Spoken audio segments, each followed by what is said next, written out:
আমার দিদির যখন বিয়ে হয়ে যায় আমি তখন ক্লাস 8-এ পড়ি। স্কুল থেকে ফিরে শুনি আজ দিদির বিয়ে। বাবা আমাকে বললেন, ছোটন, কলকাতা থেকে অতিথিরা আসবে, তুই একজুটে বাজারে যা, মতিনকে বল তার ডেকোরেশনের চেয়ার পাঠাতে। আমি এক দৌড়ে বাজারে চলে গেলাম।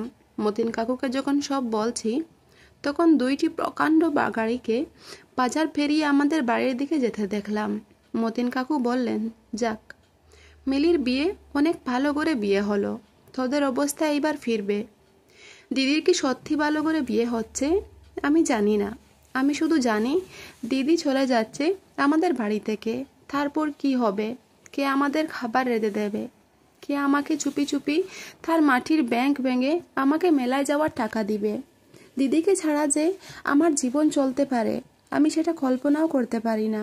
কলেজের এক প্রোগ্রামে আমার সুন্দরী দিদিকে দেখে নাকি দারুণ পছন্দ করেছে এক বড়লোকের ইঞ্জিনিয়ার ছেলে। তার চাপে পড়েই তার পরিবার রাজি হয়েছে এই বিয়েতে, নইলে আমাদের মতো মধ্যবিত্ত গড়ে এত বড় আত্মীয় হওয়ার কথা না। সবাই বলাবলি করছে দিদির কারণে এইবার আমাদের ভাগ্য ফিরবে। আমার জন্মের সময় আমার মা মারা যান। দিদির বয়স তখন 8। আমার স্কুল শিক্ষক বাবা আর বিয়ে করেননি, দিদিই মানুষ করেছে আমাকে। আমার জগৎ ঘিরে তাই আমার দিদি। বিয়ের আসরটা হয়ে গেল দায়সারাভাবে। বিয়ে নাকি 2 পরিবারের বন্ধন, কিন্তু আমার সেটা মনে হলো না। পাত্রের বাবা সারাক্ষণ মুখ কালো করে রাখলেন। পাত্রের ছোট মামা আমাদের ঘর বাড়ি উঠান ঘুরে ঘুরে দেখলেন, মাঝে মাঝে নাক সিটকালেন। আমাকে দেখে বললেন, তুমি কোন ক্লাসে পড়ো? আমি কিছু বলার আগেই কেউ একজন বলল, ছোটন পাইলট স্কুলে পড়ে, ফার্স্ট বয়, 5-এ বৃত্তি পেয়েছে, ক্লাস 8-এও পাবে। আমার লজ্জা লাগলো, কিন্তু ছোট মামা শুধু একটু নাক সিটকালেন। সেদিন বাড়িতে ওঠার আগে দিদি যখন আমাকে জড়িয়ে ধরে নিঃশব্দে খাচ্ছিল তখনও আমার লজ্জা করছিল। আমি বড় হয়ে গেছি, লম্বায় প্রায় দিদি সমান। এত বড় বাইকে জড়িয়ে ধরে কেউ খাদে? 3 দিন পর নতুন জামাইবউ আমাদের বাড়ি আসার কথা। বাবা পাড়া প্রতিবেশীদের নিয়ে রান্না বান্নার আয়োজন করলেন। একটা গাড়ি ভাড়া করে নতুন জামাইকে আনতে পাঠালেন। গাড়ি ফেরত এলো, নতুন জামাই আসতে পারবে না, তার কোনো জরুরি কাজ পড়ে গেছে, পরে সময় করে আসবে। দিদি আসলো। আরও মাস 3 পর একটা সাদা রঙের গাড়ি থেকে দিদি নামলো। আমি ছুটে গেলাম। আমি দিদিকে জড়িয়ে ধরতে গিয়েও থমকে গেলাম। গায়ে দামি ফিনফিনে শাড়ি, মুখে পার্লার থেকে করা মেকআপ, প্লেক করা বাঁকানো ব্রু আর স্ট্রেট করা চুলে আমার দিদিকে কেন জানি হঠাৎ অচেনা লাগলো। বাবা দৌড়ে এলেন। জামাই আসেনি? না বাবা, সাইডে গেছে। দিদি বাবাকে ধরে কিছুক্ষণ কাঁদলো। আমি সারাদিন দিদির আশেপাশে ঘুরঘুর করলাম, কিন্তু দিদিকে কেমন আনমনা দেখলাম। শুধু একবার আমাকে জিজ্ঞেস করলো, ছোটন, পড়াশোনা করছিস তো ঠিক মতো? রাতে আমার ঘুম এলো না, বড্ড অভিমান হলো। দিদি অনেক বদলে গেছে। এই অল্প দিনে এত বদলে যেতে পারে মানুষ? দিদি 3 দিন থাকলো। শেষের দিন জিজু এলেন দিদিকে নিয়ে যেতে।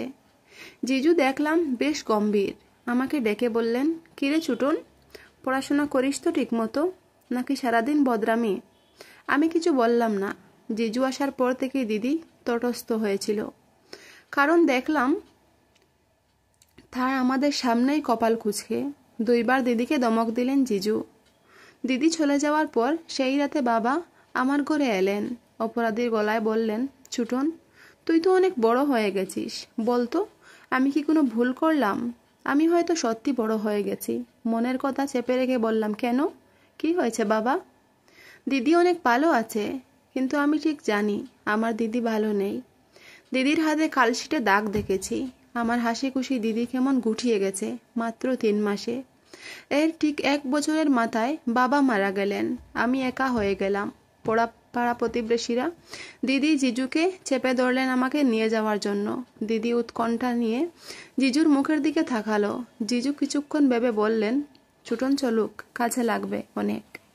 কাজেই আমি আমার বই খাতা নিয়ে দিদির বাড়িতে গিয়ে উঠলাম। জিজুর পোস্টিং তখন আমাদের গ্রামের কাছেরই শহরে। ছোট সিমসাম 2 রুমের বাড়ি। আমি 1 রুম বাগে পেলাম। শহরের একটা স্কুলে ভর্তি হলাম। জিজু চাকরির পাশাপাশি কন্ট্রাক্টরি ব্যবসা করতেন। একদিন আমাকে বললেন তার সাইটে গিয়ে কাজ তদারকি করতে। আমার স্কুলের ক্লাস মিস হতে লাগলো। আমি বই খাতা নিয়ে কাজের সাইটে চলে যেতাম। সারাদিন কাজ শেষে বাসায় ফিরে খুব ক্লান্ত লাগতো। আমার রেজাল্ট খারাপ হতে শুরু হলো। দিদি একদিন ভয়ে ভয়ে জিজুকে বলল, ছুটন ভালো ছাত্র, ওর পড়াশোনায় ক্ষতি হচ্ছে না তো? জিজু থেতে উঠলেন, গরিবের ছেলে, খেতে খেতে হবে, পড়াশোনা করে কি হবে, যতটুকু দরকার ততটুকু শিখলেই হবে। দিদি তাড়াতাড়ি বলে উঠলেন, ঠিকই তো ছুটন, পড়াশোনা করে প্রতিষ্ঠা পেতে সময় লাগবে, তুই জিজুর সাথে কাজ শেখ, অনেক কাজে লাগবে। আমি দিদির কথায় অবাক হয়ে গেলাম।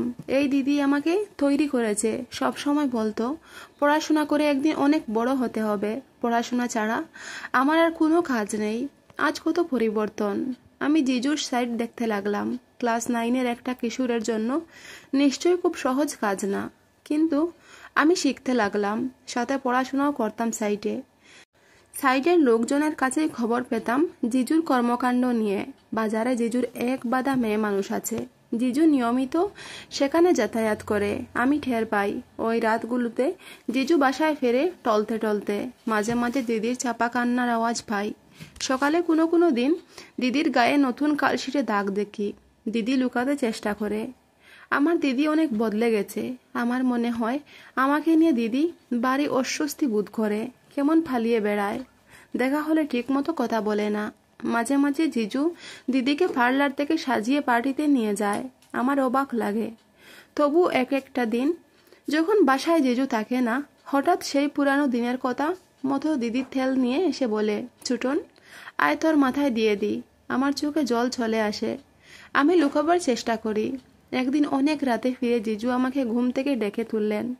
আমি জেগে দেখি জিজু প্রচণ্ড রেগে আছেন, ধুলছেন, মাথাল হয়ে আছে। আমাকে বললেন, হারামজাদা, তোকে আমি সাইড দেখতে দিয়েছি, আর তুই সেখানে পড়াশোনা করিস? আমি চুপ করে দাঁড়িয়ে রইলাম। হঠাৎ করে জিজু আমার চুলের মুঠি ধরলেন। বল, আজ সাইড থেকে 1,00,000 টাকা চুরি করেছে কে? নাকি তুইই করেছিস? আমি অবাক হয়ে গেলাম। সাইডের টাকা পয়সা সংক্রান্ত কোনো এক কিছুর সাথেই আমি জড়িত না, আলাদা অ্যাকাউন্টে আছে। তবু বললাম, আমি কিছু জানি না জিজু। তুই জানিস না? কেন জানিস না? তুই এর সাথে জড়িত শিওর? আমার খেয়ে আমার সাথেই বেইমানি? দাঁড়া। জিজুর তার কোমরের বেল্ট খুলে আমাকে মারতে আরম্ভ করলেন। আমি সারা জীবনে কখনো মাইর খাইনি। পরিবারে আদরে মানুষ হয়েছি। স্কুলে ভালো ছাত্র হওয়ায় স্যারেরা অত্যাধিক স্নেহ করতেন। আমার শরীরে জিজুর বেল্ট কেটে কেটে বসে যেতে লাগলো। আমি দেখলাম দিদি পাথরের মতো দাঁড়িয়ে আছে। জিজু একসময় ক্লান্ত দিয়ে চলে গেলেন। আমি সারা রাত বিছানায় শুয়ে কুখালাম। চেষ্টা করলাম মুখ দিয়ে শব্দ না করতে। বাবা মৃত্যুর আগে বলেছিলেন, ছুটন, পুরুষ হয়ে গরিব ঘরে জন্মেছিস, সামনে অনেক কষ্ট আসবে, শক্ত থাকবি, কখনো কাঁদবি না, পুরুষদের কাঁদতে নেই। পরদিন সকালে আমার ঘুম শরীরে হালকা জ্বর নিয়ে উঠে দেখি দিদি বসে আছে আমার সামনে। ছুটন, উঠতে পারবি? আমি মাথা নাড়ালাম, হ্যাঁ। তাহলে চল। তাকিয়ে দেখি দিদি একটা ব্যাগ গুছিয়ে রেখেছে। আমি বললাম, কোথায়? বাড়ি ফিরে যাব, চল। তুই এবার ভালো করে পড়াশোনা করবি। আমি সেলাই শুরু করব। দুইজনের একটা ব্যবস্থা হয়ে যাবে। আমি অবাক হয়ে তাকিয়ে রইলাম আমার দিদির চেহারায়। সেই পুরানো দিনের স্নেহ আর দৃঢ় প্রতিজ্ঞা। আমিও দিদির কথা মতো বিছানা ছেড়ে উঠলাম। পুরো শরীর ব্যথা হয়ে গেছে। দিদি আমার দিকে তাকিয়ে কুকড়ে কুকড়ে খাচ্ছে, কিন্তু আমাকে বুঝতে দিচ্ছে না। এমন সময় জিজু ঘরে এসে ঢুকে আমাদের জামা কাপড় প্যাক করতে দেখে আমার সামনে দিদির চুলের মুঠি ধরে বলে, অনেক এগিয়ে গেছিস তাই না? আমার সহ্য হচ্ছিল না। দিদি চিৎকার করে খাচ্ছিল। আমি বারবার অনুরোধ করছিলাম, আমার দিদিকে ছেড়ে দাও, আমি এখনো ছোট মানুষ। জিজুর কাছে রিকোয়েস্ট করা ছাড়া আর কোনো রাস্তা ছিল না আমার। তখন দিদি বলল, আজ এই মুহূর্তে যদি পারো আমাকে মেরে ফেলো, কারণ আমি যদি বেঁচে থাকি এই বাড়িতে থাকবো না। এতদিন তুমি আমার উপর অত্যাচার করেছো, আমি সব মুখ বুজে সহ্য করেছি, কিন্তু তুমি এতটাই অমানুষ যে এই বাচ্চাটাকে পর্যন্ত ছেড়ে কথা বলোনি। জীবনের প্রথম ওর গায়ে কেউ হাত তুলেছে, আর সেটাও কোনো সাধারণ মার নয়। এই বলে দিদু জিজুকে ধাক্কা দিয়ে সরে দাঁড়ালো জিজুর কাছ থেকে। আমিও আমার সমস্ত জামা কাপড় গুছিয়ে নিলাম।